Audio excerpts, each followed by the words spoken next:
So student अभी तक हमने पढ़ा कि slope of the velocity time graph will give the value of acceleration and area under the curve of velocity time graph किसकी value देता है हमें, डिस्टेंस या फिर डिस्प्लेसमेंट की।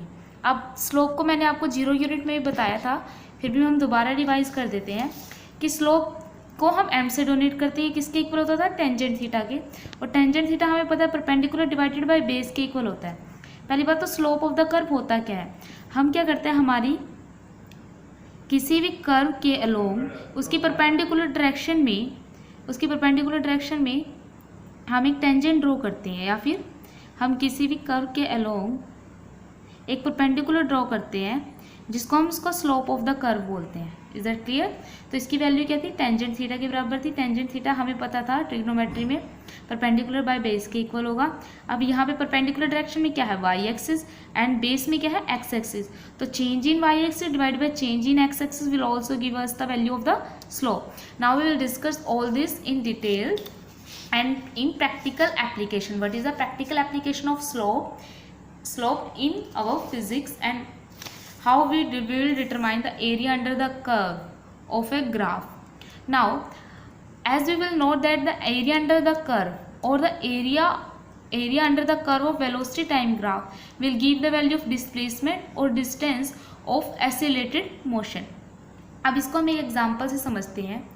मेरे पास मान लीजिए कुछ इस तरह से ग्राफ है, ठीक है, क्या है, ग्राफ मेरा कुछ इस तरह से है।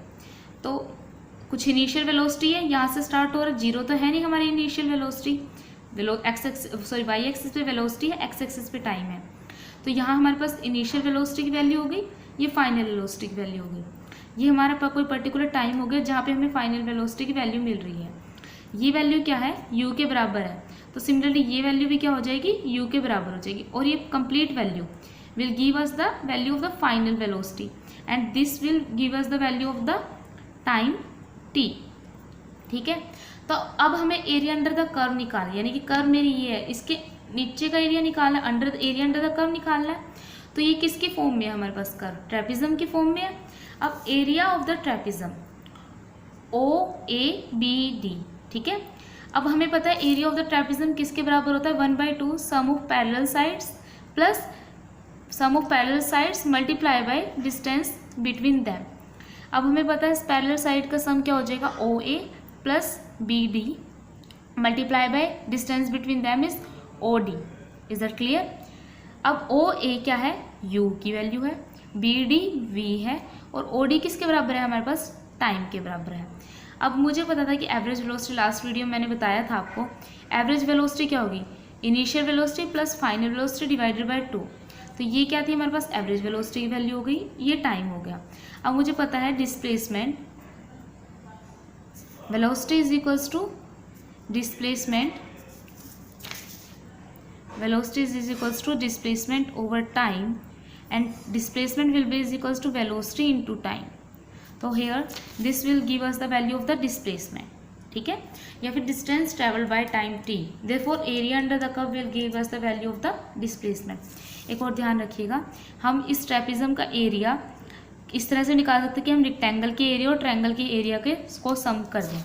इसका आगे यूज़ आपके पास कि काइनेमेटिक इक्वेशन है, कोई ग्राफिकल मेथड के जब हम डेरिवेशन करेंगे तब वहाँ पे यूज़ होगा। ये वाला तो आपका डायरेक्टली प्रूव हो जाएगा।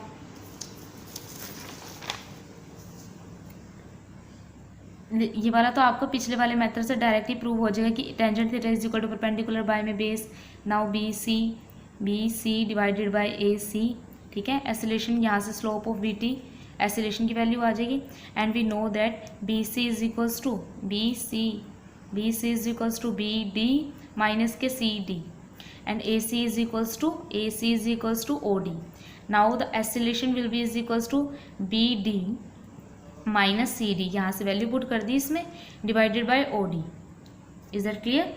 अब यहाँ से मैंने आपको पीछे एक्सप्लेन किया ये वैल्यू कैसे आई है ग्राफ की, और इनको पुट कर दिया, ये हमारी फर्स्ट इक्वेशन प्रूव हो जाएगी। सिमिलरली एरिया ऑफ ट्रेपिज्म, यहाँ पे आपने क्या करना है, area of rectangle plus area of rectangle plus area of triangle put करना है। रेक्टेंगल का एरिया मुझे पता है, लेंथ मल्टीप्लाई बाय बेस, या फिर बेस मल्टीप्लाई बाय हाइट भी कह सकते हो आप। Area of triangle will be 1/2 multiply by base multiply by length, ठीक है। तो जब हम वैल्यू पुट करेंगे और इन ग्राफिकल मेथड से ये टर्म्स की वैल्यू पुट कर देंगे तो सेकंड इक्वेशन प्रूफ हो जाएगी। सिमिलरली इन थर्ड इक्वेशन को हमने जो फर्स्ट अभी मैंने आपको समझाया था ट्रेपेज़ियम मेथड, उसी से प्रूव किया है।